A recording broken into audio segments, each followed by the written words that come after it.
I disapprove of what you have to say, but I will defend to the death your right to say it. Those words, often mistakenly attributed to Voltaire, are the words of Evelyn Beatrice Hall, and they ring pretty true today. The First Amendment to the U.S. Constitution gives everyone the right to free speech. I can say how I feel and the government can't stop me, as long as I'm not causing violence to someone, or engaging in hate speech, or making an imminent threat to an identifiable person. Then I'm free to say whatever I want. So are you if you're sitting across the table from me and you completely disagree with me. You're allowed to do that as well. But what about what's been happening lately at colleges and universities across the nation with protests about Gaza and Israel, and the backlash coming to students, as well as universities and others, for the positions that they take and the free speech that they exercise? Here's the thing. The Constitution guarantees the right to free speech and to be free of governmental interference.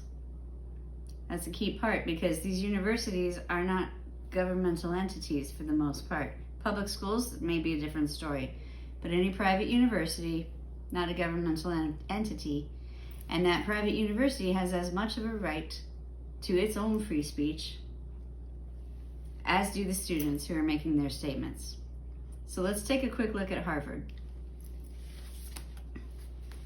What happened at Harvard is that 30 different student groups made a collective statement in favor of Palestine, and with language that offended many people.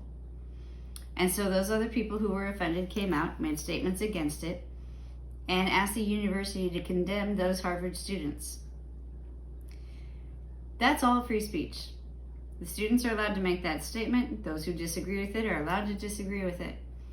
And the university has its choice, because it's not a public university, whether it wants to condemn that speech or not, whether it wants to agree or not.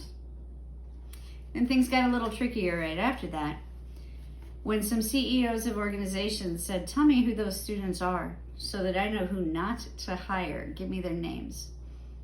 Well, as long as those entities, those companies for which they are the CEOs, are not governmental entities or in governmental contractors, then chances are that's also free speech.